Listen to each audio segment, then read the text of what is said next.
श्री गणेशाय नमः। अथ श्री धूमावती अष्टोत्तर शतनाम स्तोत्रम्। ईश्वर उवाच धूमावती धूम्रवर्णा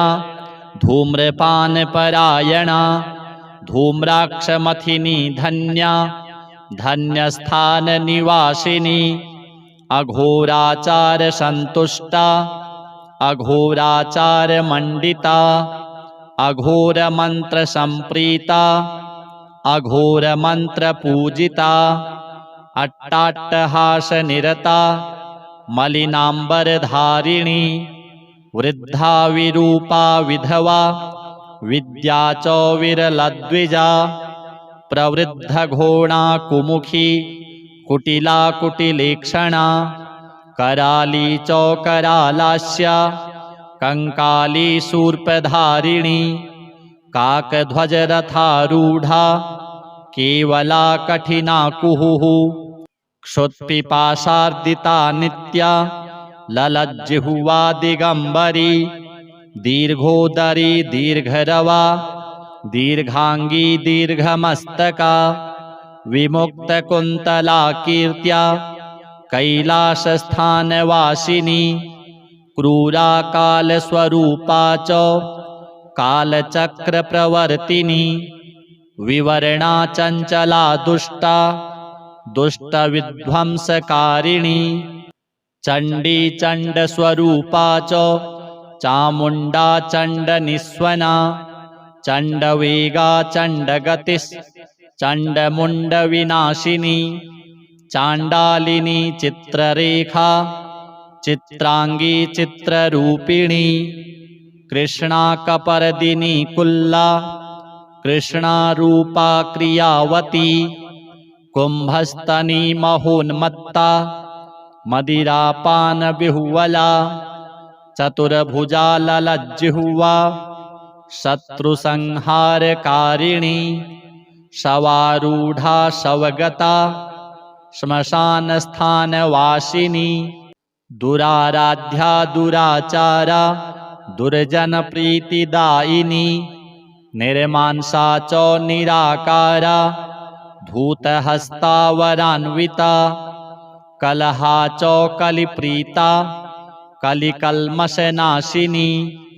महाकालस्वरूपा च महाकालप्रपूजिता महादेवप्रिया मेधा महासंकटनाशिनी भक्तप्रिया भक्तगतिर् भक्तशत्रुविनाशिनी भैरवी भुवना भीमा भारती भुवनात्मिका भेरुंडा भीमनयना त्रिनेत्रा बहुरूपिणी त्रिलोकेशी त्रिकालज्ञा त्रिस्वरूपा त्रयीतनुः त्रिमूर्तिश्च तथा तन्वी त्रिशक्तिश्च त्रिशूलिनी इति धूमा महत्स्तोत्रम् नाम्नाम् अष्टोत्तरात्मकम् मया ते कथितं देवी शत्रुसंघविनाशनम् कारागारे रिपुग्रस्ते महोत्पाते महाभये इदं स्तोत्रं पठेन्मर्त्यो मुच्यते सर्वसंकटैः गुह्याद्गुह्यतरं गुह्यं गोपनीयं प्रयत्नतः चतुष्पदार्थदं नृणां सर्वसम्पत्प्रदायकम्। अथ श्री धूमावती कवचम्। श्री पार्वत्युवाच धूमावत्यर्चनं शंभो श्रुतं विस्तरतो मया कवचं श्रोतुमिच्छामि तस्यादेव वदस्व मे। श्रीभैरव उवाच शृणु देवि परं गुह्यं न प्रकाश्यं कलौ युगे कवचं श्रीधूमावत्याः शत्रुनिग्रहकारकम् ब्रह्माद्या देवी सततं यद्वसादरिघातिनः योगिनो भव शत्रुघ्ना यस्याध्यानप्रभावतः ॐ अस्य श्री धूमावती कवचस्य पिप्पलाद ऋषिः अनुष्टुपच्छन्दः श्री धूमावती देवता धूमबीजं स्वाहा शक्तिः धूमावती कीलकं शत्रुहनने पाठे विनियोगः। ॐ धूमबीजं मे शिरः पातु धूमललाटं सदावतु धूमानेत्रयुगं पातु वतीकर्णौ सदावतु दीर्घातुदरमध्ये तु नाभिं मे मलिनाम्बरा शूर्पहन्ता पातु गुह्यं रुक्षा रक्षतु जानुनि मुखं मे पातु भीमाख्या स्वाहा रक्षतु नासिकां सर्वं विद्यावतु कण्ठं विवरणा बाहुयुग्मकं चञ्चला हृदयं पातु धृष्टा पार्श्वं सदावतु धूमहस्ता सदा पातु पादौ पातु भयावहा प्रवृद्धरोमातु भृशं कुटिला कुटिलेक्षणा क्षुत्पिपाशार्दिता देवी भयदा कलहप्रिया सर्वाङ्गं पातु मे देवी सर्वशत्रुविनाशिनी इति ते कवचं पुण्यं कथितं भुवि दुर्लभं न प्रकाश्यं न प्रकाश्यं न प्रकाश्यं कलौ युगे पठनीयं महादेवी त्रिसन्ध्यं ध्यानतत्परैः दुष्टाभिचारो देवेशि तद्गात्रं नैव संस्पृशेत् श्रीधूमावती देव्यार्पणमस्तु। अथ श्री धूमावती अष्टोत्तरशतनाम स्तोत्रम्। ईश्वर उवाच धूमावती धूम्रवर्णा धूम्रपानपरायणा धूम्राक्षमथिनी धन्या धन्यस्थाननिवासिनी अघोराचारसन्तुष्टा अघोराचारमण्डिता अघोरमन्त्रसम्प्रीता अघोरमन्त्रपूजिता अट्टाट्टहासनिरता मलिनाम्बरधारिणी वृद्धा विरूपा विधवा विद्या च विरलद्विजा प्रवृद्धघोणा कुमुखी कुटिला कुटिलेक्षणा कराली च करालास्या कंकाली शूर्पधारिणी काकध्वजरथारूढा केवला कठिना कुहुः क्षुत्पिपाशार्दिता नित्या ललज्जिह्वा दिगंबरी दीर्घोदरी दीर्घरवा दीर्घांगी दीर्घमस्तका विमुक्तकुन्तला कीर्त्या कैलासस्थानवासिनी क्रूरा कालस्वरूपा च कालचक्रप्रवर्तिनी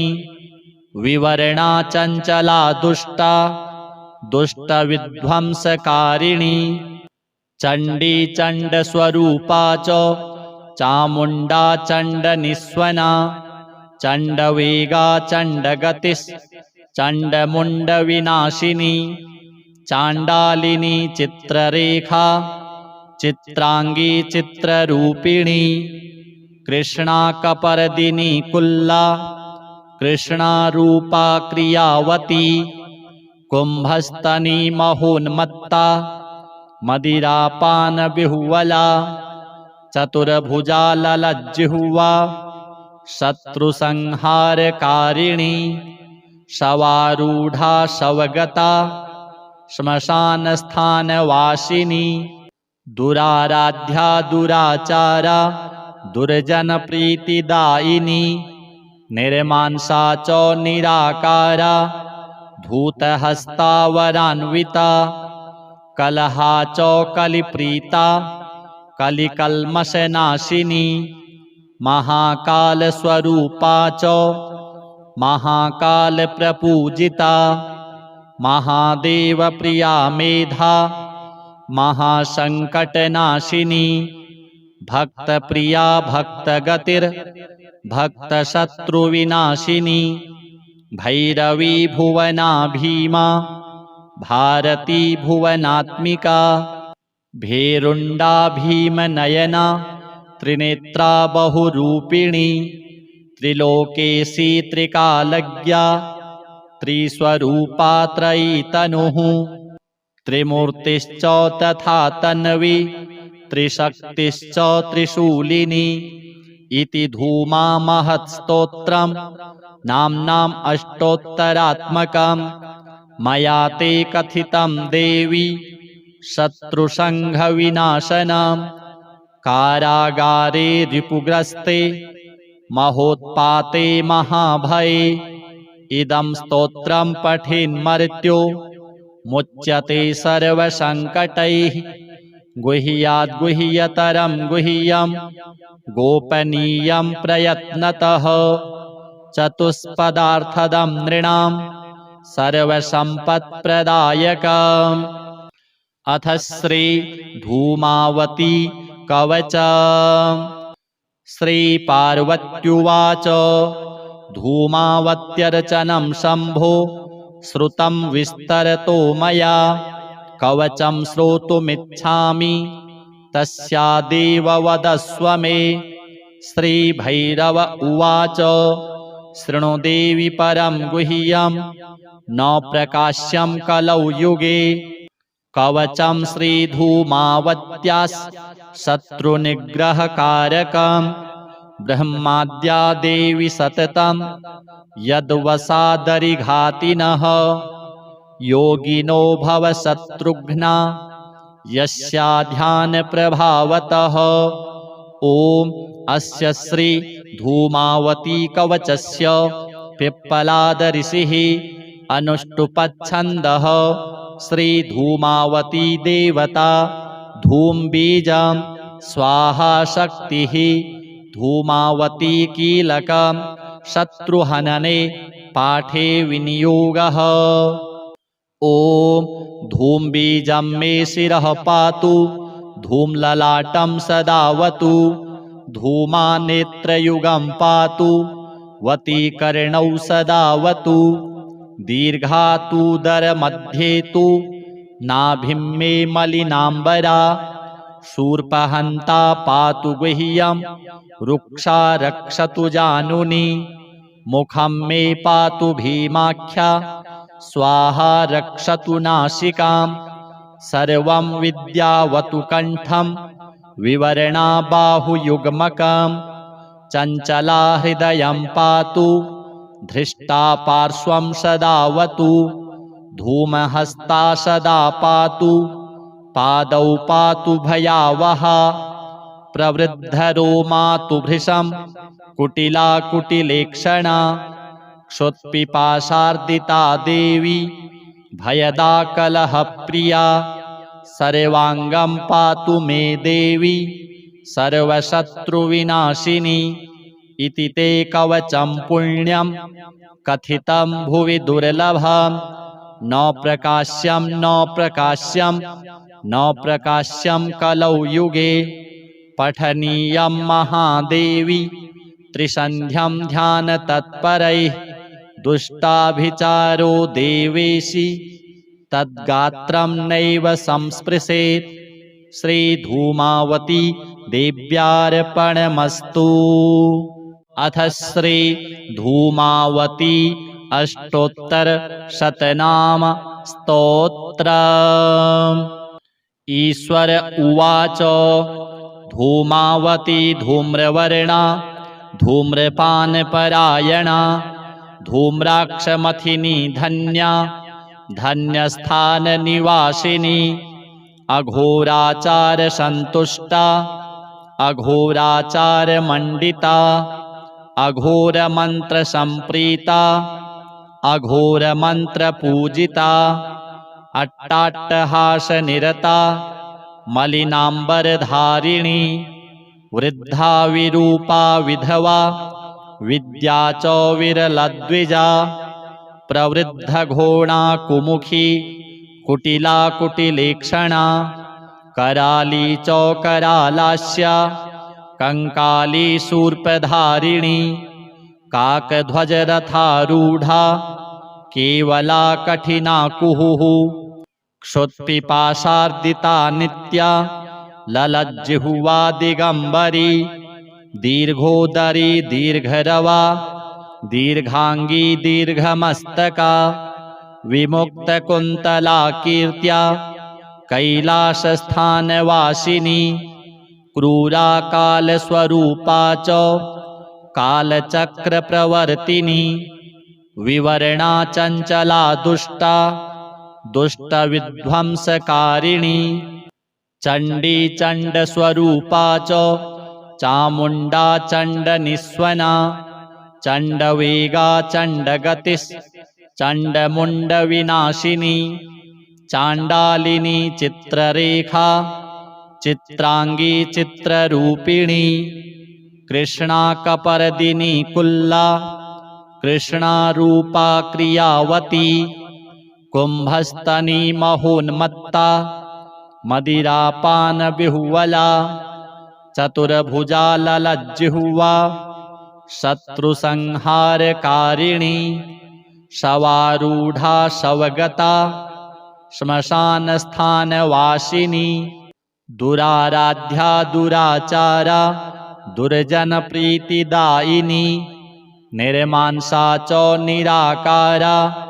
धूतहस्तावरान्विता कलहा च कलिप्रीता कलिकल्मषनाशिनी महाकालस्वरूपा च महाकालप्रपूजिता महादेवप्रिया मेधा महासंकटनाशिनी भक्तप्रिया भक्तशत्रुविनाशिनी भैरवी भुवना भीमा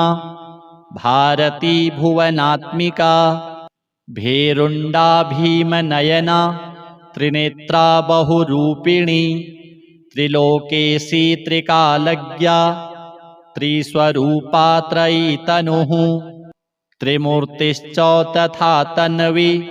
त्रिशक्तिश्च त्रिशूलिनी इति धूमा महत्स्तोत्रम् नाम्नाम् अष्टोत्तरात्मकम् मया ते कथितं देवी शत्रुसंघविनाशनम् कारागारे रिपुग्रस्ते महोत्पाते महाभये इदं स्तोत्रं पठेन्मर्त्यो मुच्यते सर्वसंकटैः गुह्याद्गुह्यतरं गुह्यं गोपनीयं प्रयत्नतः चतुष्पदार्थदं नृणां सर्वसम्पत्प्रदायकम्। अथ श्री धूमावती कवचम्। श्री पार्वत्युवाच धूमावत्यर्चनं शम्भो श्रुतं विस्तरतो मया कवचं श्रोतुमिच्छामि तस्यादेव वदस्व मे। श्रीभैरव उवाच शृणु देवि परं गुह्यं न प्रकाश्यं कलौ युगे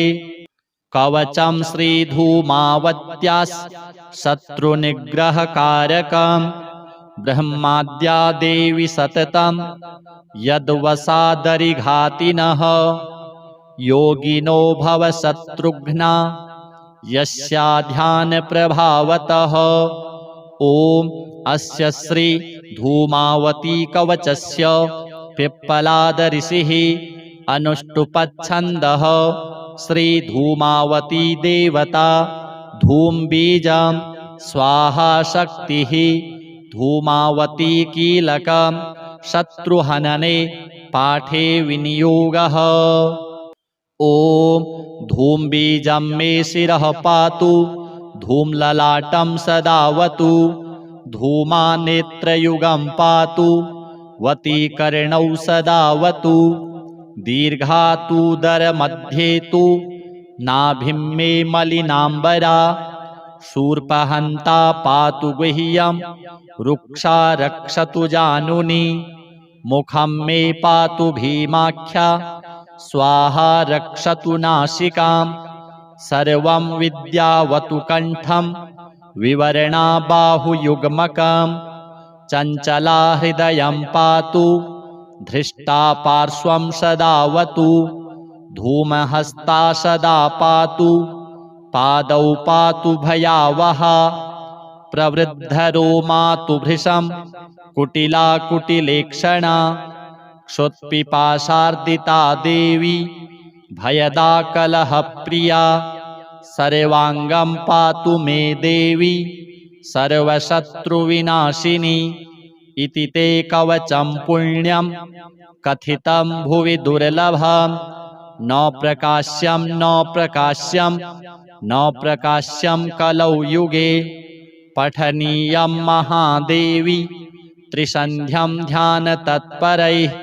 दुष्टाभिचारो देवेशि तद्गात्रं नैव संस्पृशेत् श्रीधूमावती देव्यार्पणमस्तु। अथ श्रीधूमावती अष्टोत्तरशतनाम स्तोत्रम्।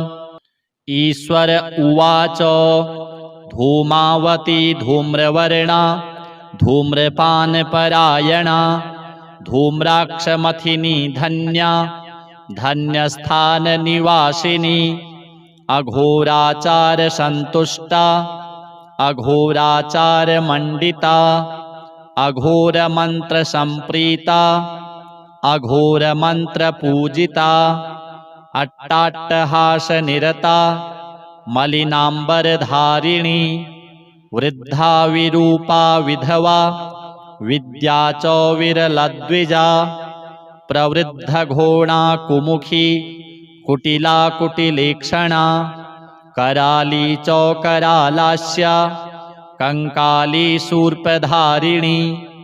काकध्वजरथारूढा केवला कठिना कुहुः क्षुत्पिपाशार्दिता नित्या ललज्जिह्वा दिगंबरी दीर्घोदरी दीर्घरवा दीर्घांगी दीर्घमस्तका विमुक्तकुन्तला कीर्त्या कैलासस्थानवासिनी क्रूरा कालस्वरूपा च कालचक्रप्रवर्तिनी विवरणा चञ्चला दुष्टा दुष्टविध्वंसकारिणी चण्डी चण्डस्वरूपा च चामुण्डा चण्डनिस्वना चण्डवेगा चण्डगतिश्चण्डमुण्डविनाशिनी चाण्डालिनी चित्ररेखा चित्रांगी चित्ररूपिणी कृष्णा कपर्दिनी कुल्ला कृष्णा रूपा क्रियावती कुंभस्तनी महोन्मत्ता मदिरापान बिहुवला चतुर्भुजा ललज्जिह्वा शत्रुसंहारकारिणी शवारूढ़ा शवगता श्मशानस्थानवासिनी दुराराध्या दुराचारा दुर्जनप्रीतिदायिनी निर्मांसा च निराकारा धूतहस्तावरान्विता कलहा च कलिप्रीता कलिकल्मषनाशिनी महाकालस्वरूपा च महाकालप्रपूजिता महादेवप्रिया मेधा महासंकटनाशिनी भक्तप्रिया भक्तशत्रुविनाशिनी भैरवी भुवना भीमा भारती भुवनात्मिका भेरुण्डा भीमनयना त्रिनेत्रा बहुरूपिणी त्रिलोकेशी त्रिकालज्ञा त्रिस्वरूपा त्रयीतनुः त्रिमूर्तिश्च तथा तन्वी त्रिशक्तिश्च त्रिशूलिनी इति धूमा महत्स्तोत्रम् नाम्नाम् अष्टोत्तरात्मकम् मया ते कथितं देवी शत्रुसंघविनाशनम् कारागारे रिपुग्रस्ते महोत्पाते महाभये इदं स्तोत्रं पठेन्मर्त्यो मुच्यते सर्वसङ्कटैः गुह्याद्गुह्यतरं गुह्यं गोपनीयं प्रयत्नतः चतुष्पदार्थदं नृणां सर्वसम्पत्प्रदायकम्। अथ श्री धूमावती कवचम्। श्रीपार्वत्युवाच धूमावत्यर्चनं शम्भो श्रुतं विस्तरतो मया कवचं श्रोतुमिच्छामि तस्यादेव वदस्व मे। श्रीभैरव उवाच शृणु देवि परं गुह्यं न प्रकाश्यं कलौ युगे कवचं श्रीधूमावत्याः शत्रुनिग्रहकारकं ब्रह्माद्या देवी सततं यद्वसादरिघातिनः योगिनो भवशत्रुघ्ना यस्या ध्यानप्रभावतः। ॐ अस्य श्री धूमावती कवचस्य पिप्पलाद ऋषिः अनुष्टुप्छन्दः श्री धूमावती देवता धूमबीजं स्वाहा शक्तिः धूमावती कीलकं शत्रुहनने पाठे विनियोगः। ॐ धूमबीजं मे शिरः पातु धूमललाटं सदावतु धूमानेत्रयुगं पातु वतीकर्णौ सदावतु दीर्घातुदरमध्ये तु नाभिं मे मलिनाम्बरा शूर्पहन्ता पातु गुह्यं रुक्षा रक्षतु जानुनि मुखं मे पातु भीमाख्या स्वाहा रक्षतु नासिकां सर्वं विद्यावतु कण्ठं विवरणा बाहुयुग्मकं चञ्चला हृदयं पातु धृष्टा पार्श्वं सदावतु धूमहस्ता सदा पातु पादौ पातु भयावहा प्रवृद्धरोमा तु भृशं कुटिला कुटिलेक्षणा क्षुत्पिपाशार्दिता देवी भयदा कलहप्रिया सर्वाङ्गं पातु मे देवी सर्वशत्रुविनाशिनी। इति ते कवचं पुण्यं कथितं भुवि दुर्लभं न प्रकाश्यं न प्रकाश्यं न प्रकाश्यं कलौ युगे पठनीयं महादेवी त्रिसन्ध्यं ध्यानतत्परैः दुष्टाभिचारो देवेशि तद्गात्रं नैव संस्पृशेत्। श्रीधूमावती देव्यार्पणमस्तु। अथ श्री धूमावती अष्टोत्तरशतनाम स्तोत्रम्। ईश्वर उवाच धूमावती धूम्रवर्णा धूम्रपानपरायणा धूम्राक्षमथिनी धन्या धन्यस्थाननिवासिनी अघोराचारसन्तुष्टा अघोराचारमण्डिता अघोरमन्त्रसम्प्रीता अघोरमन्त्रपूजिता अट्टाट्टहासनिरता मलिनाम्बरधारिणी वृद्धा विरूपा विधवा विद्या च विरलद्विजा प्रवृद्धघोणा कुमुखी कुटिला कुटिलेक्षणा कराली च करालास्या कंकाली शूर्पधारिणी काकध्वजरथारूढा केवला कठिना कुहुः क्षुत्पिपाशार्दिता नित्या ललज्जिह्वा दिगंबरी दीर्घोदरी दीर्घरवा दीर्घांगी दीर्घमस्तका विमुक्तकुन्तला कीर्त्या कैलासस्थानवासिनी क्रूरा कालस्वरूपा च कालचक्रप्रवर्तिनी विवरणा चञ्चला दुष्टा दुष्टविध्वंसकारिणी चण्डी चण्डस्वरूपा च चामुण्डा चण्डनिस्वना चण्डवेगा चण्डगतिश्चण्डमुण्डविनाशिनी चाण्डालिनी चित्ररेखा चित्रांगी चित्ररूपिणी कृष्णा कपर्दिनी कुल्ला कृष्णा रूपा क्रियावती कुंभस्तनी महोन्मत्ता मदिरापान बिहुवला चतुर्भुजा ललज्जिह्वा शत्रुसंहारकारिणी शवारूढ़ा शवगता श्मशानस्थानवासिनी दुराराध्या दुराचारा दुर्जनप्रीतिदायिनी निर्मांसा च निराकारा धूतहस्तावरान्विता कलहा च कलिप्रीता कलिकल्मषनाशिनी महाकालस्वरूपा च महाकालप्रपूजिता महादेवप्रिया मेधा महासंकटनाशिनी भक्तप्रिया भक्तशत्रुविनाशिनी भैरवी भुवना भीमा भारती भुवनात्मिका भेरुण्डा भीमनयना त्रिनेत्रा बहुरूपिणी त्रिलोकेशी त्रिकालज्ञा त्रिस्वरूपा त्रयीतनुः त्रिमूर्तिश्च तथा तन्वी त्रिशक्तिश्च त्रिशूलिनी इति धूमा महत्स्तोत्रम् नाम्नाम् अष्टोत्तरात्मकम्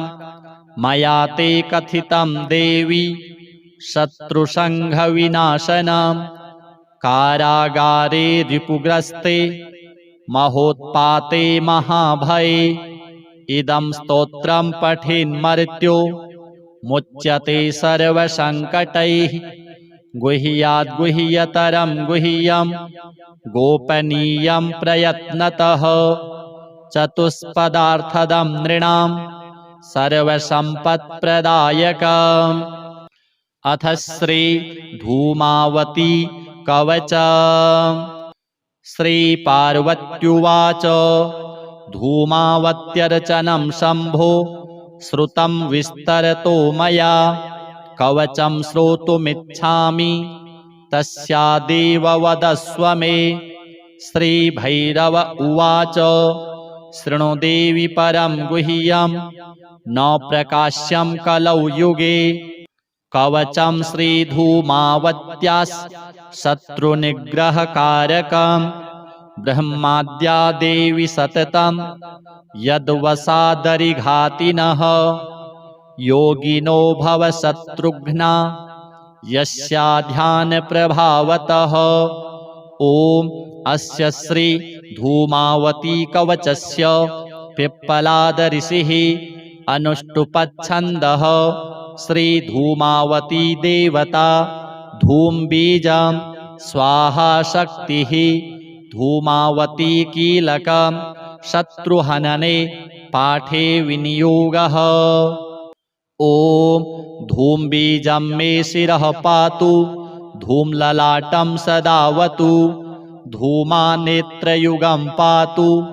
वतीकर्णौ सदावतु दीर्घातुदरमध्ये तु नाभिं मे मलिनाम्बरा शूर्पहन्ता पातु गुह्यं रुक्षा रक्षतु जानुनी मुखं मे पातु भीमाख्या स्वाहा रक्षतु नासिकां सर्वं विद्यावतु कण्ठं विवरणा बाहुयुग्मकं चञ्चला हृदयं पातु धृष्टा पार्श्वं सदावतु धूमहस्ता सदा पातु पादौ पातु भयावहा प्रवृद्धरोमा तु भृशं कुटिला कुटिलेक्षणा क्षुत्पिपाशार्दिता देवी भयदा कलहप्रिया सर्वांगं पातु मे देवी सर्वशत्रुविनाशिनी। इति ते कवचं पुण्यं कथितं भुवि दुर्लभं न प्रकाश्यं न प्रकाश्यं न प्रकाश्यं कलौ युगे पठनीयं महादेवी त्रिसन्ध्यं ध्यानतत्परैः दुष्टाभिचारो देवेशि तद्गात्रं नैव संस्पृशेत्। श्रीधूमावती देव्यार्पणमस्तु। अथ श्री धूमावती अष्टोत्तरशतनाम स्तोत्रम्। ईश्वर उवाच धूमावती धूम्रवर्णा धूम्रपानपरायणा धूम्राक्षमथिनी धन्या धन्यस्थाननिवासिनी अघोराचारसन्तुष्टा अघोराचारमण्डिता अघोरमन्त्रसम्प्रीता अघोरमन्त्रपूजिता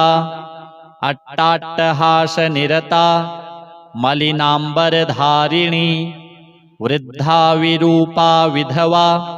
विद्या च विरलद्विजा प्रवृद्धघोणा कुमुखी कुटिला कुटिलेक्षणा कराली च करालास्या कंकाली शूर्पधारिणी काकध्वजरथारूढा केवला कठिना कुहुः क्षुत्पिपासार्दिता नित्या ललज्जिह्वा दिगंबरी दीर्घोदरी दीर्घरवा दीर्घांगी दीर्घमस्तका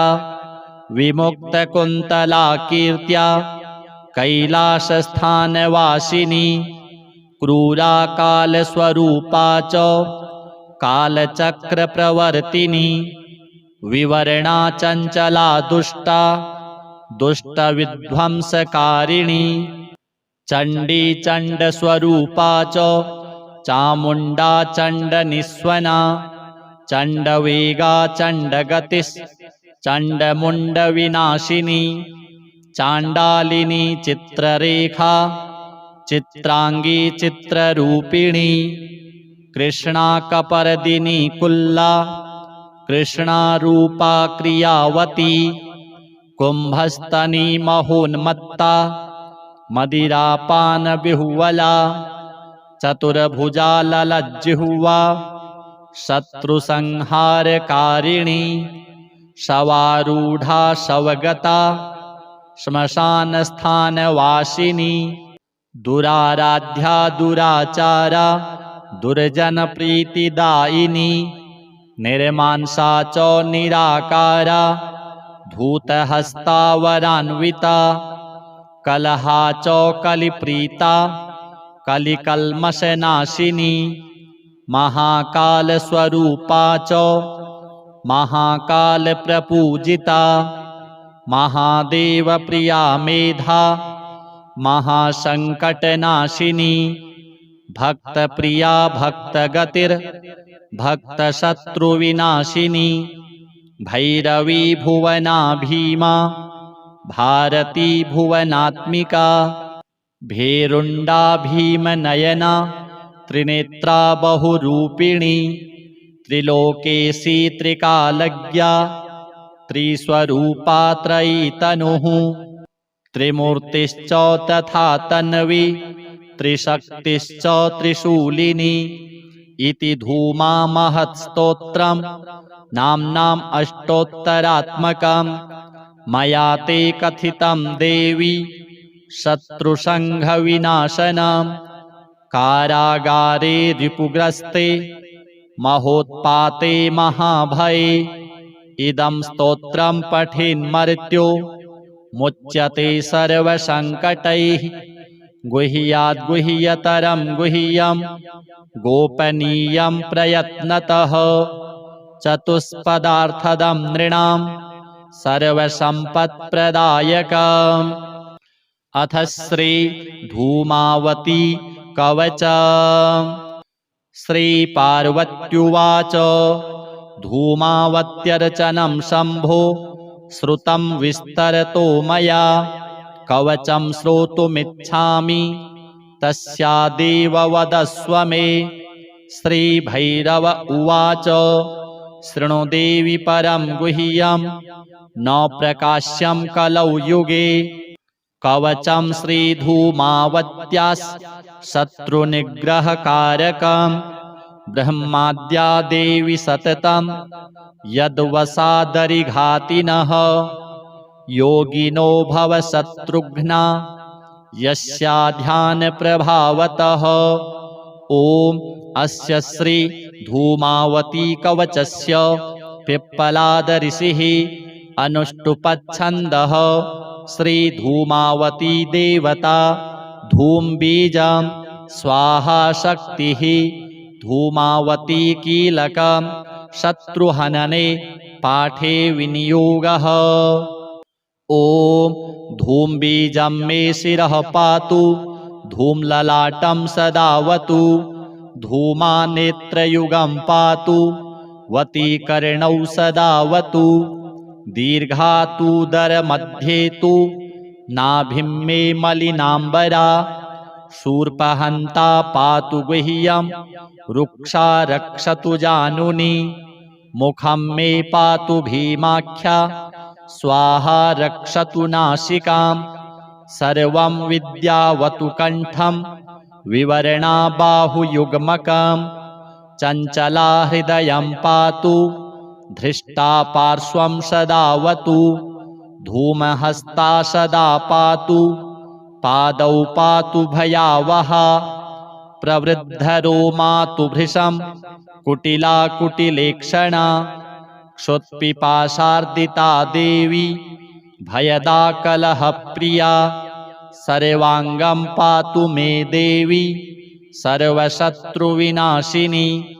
इति ते कवचं पुण्यं कथितं भुवि दुर्लभं न प्रकाश्यं न प्रकाश्यं न प्रकाश्यं कलौ युगे पठनीयं महादेवी त्रिसन्ध्यं ध्यानतत्परैः दुष्टाभिचारो देवेशि तद्गात्रं नैव संस्पृशेत् श्रीधूमावती देव्यार्पणमस्तु। अथ श्री धूमावती अष्टोत्तरशतनाम स्तोत्रम्। ईश्वर उवाच धूमावती धूम्रवर्णा धूम्रपानपरायणा धूम्राक्षमथिनी धन्या धन्यस्थाननिवासिनी अघोराचारसन्तुष्टा अघोराचारमण्डिता अघोरमन्त्रसम्प्रीता अघोरमन्त्रपूजिता अट्टाट्टहासनिरता मलिनाम्बरधारिणी वृद्धा विरूपा विधवा विद्या च विरलद्विजा प्रवृद्धघोणा कुमुखी कुटिला कुटिलेक्षणा कराली च करालास्या कंकाली शूर्पधारिणी काकध्वजरथारूढा केवला कठिना कुहुः क्षुत्पिपाशार्दिता नित्या ललज्जिह्वा दिगंबरी दीर्घोदरी दीर्घरवा दीर्घांगी दीर्घमस्तका विमुक्तकुन्तला कीर्त्या कैलासस्थानवासिनी क्रूरा कालस्वरूपा च कालचक्रप्रवर्तिनी विवरणा चञ्चला दुष्टा दुष्टविध्वंसकारिणी चण्डी चण्डस्वरूपा च चामुण्डा चण्डनिस्वना चण्डवेगा चण्डगतिश्चण्डमुण्डविनाशिनी चाण्डालिनी चित्ररेखा चित्रांगी चित्ररूपिणी कृष्णा कपर्दिनी कुल्ला कृष्णा रूपा क्रियावती कुम्भस्तनी महोन्मत्ता मदिरापान बिहुवला चतुर्भुजा ललज्जिह्वा शत्रुसंहारकारिणी शवारूढ़ा शवगता श्मशानस्थानवासिनी दुराराध्या दुराचारा दुर्जनप्रीतिदायिनी निर्मांसा च निराकारा धूतहस्तावरान्विता कलहा च कलिप्रीता कलिकल्मषनाशिनी महाकालस्वरूपा च महाकालप्रपूजिता महादेवप्रिया मेधा महासंकटनाशिनी भक्तप्रिया भक्तगतिर्भक्तशत्रुविनाशिनी भैरवी भुवना भीमा भारती भुवनात्मिका भेरुण्डा भीमनयना त्रिनेत्रा बहुरूपिणी त्रिलोकेशी त्रिकालज्ञा त्रिस्वरूपा त्रयीतनुः त्रिमूर्तिश्च तथा तन्वी त्रिशक्तिश्च त्रिशूलिनी इति धूमा महत्स्तोत्रम्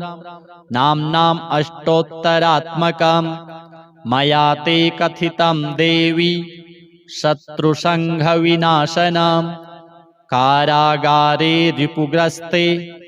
महोत्पाते महाभये इदं स्तोत्रं पठेन्मर्त्यो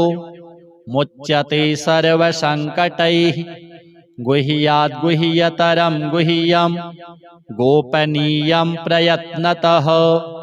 चतुष्पदार्थदं नृणां सर्वसम्पत्प्रदायकम् अथ श्री धूमावती कवचम्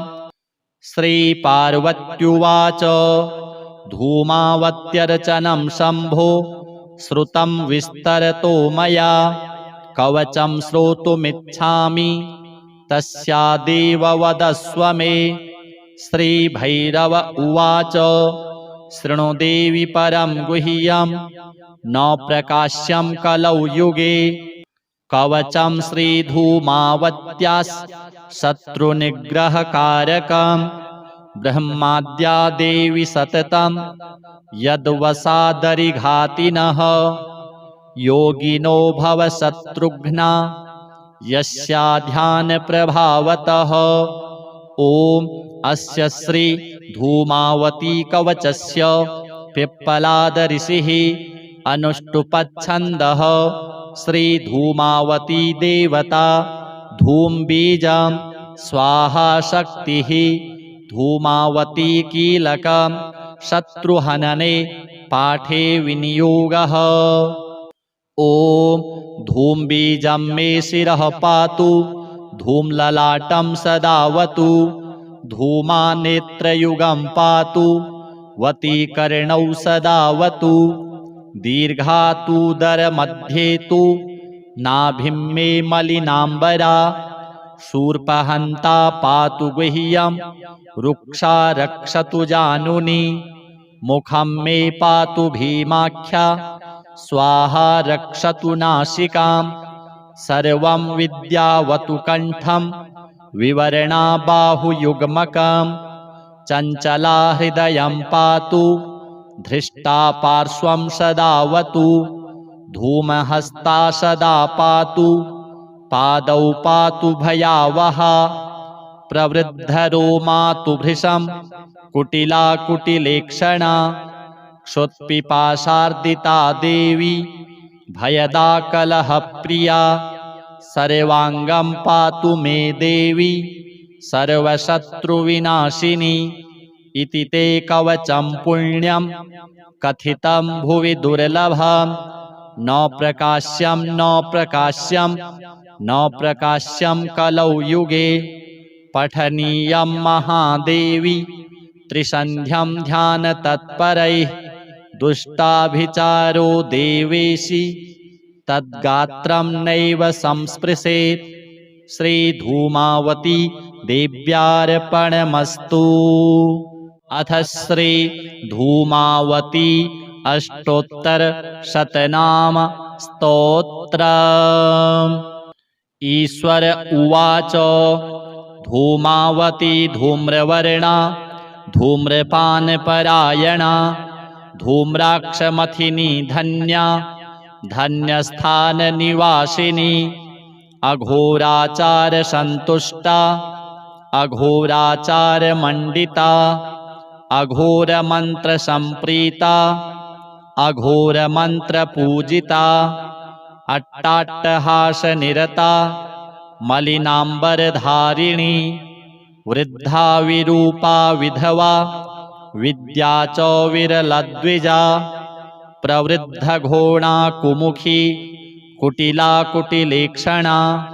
कराली चौकरालास्या कंकाली शूर्पधारिणी काकध्वजरथारूढ़ा केवला कठिना कुहुः क्षुत्पिपाशार्दिता नित्या ललज्जिह्वा दिगंबरी दीर्घोदरी दीर्घरवा दीर्घांगी दीर्घमस्तका विमुक्तकुन्तला कीर्त्या कैलासस्थानवासिनी क्रूरा कालस्वरूपा च कालचक्रप्रवर्तिनी विवरणा चंचला दुष्टा दुष्टविध्वंसकारिणी चंडी चंडस्वरूपा च चामुंडा चंडनिस्वना चंडवेगा चंडगतिस् चंडमुंडविनाशिनी चांडालिनी चित्ररेखा चित्रांगी चित्ररूपिणी कृष्णा कपर्दिनी कुल्ला कृष्णा रूपा क्रियावती कुंभस्तनी महोन्मत्ता मदिरापान बिहुवला चतुर्भुजा ललज्जिह्वा शत्रुसंहारकारिणी शवारूढ़ा शवगता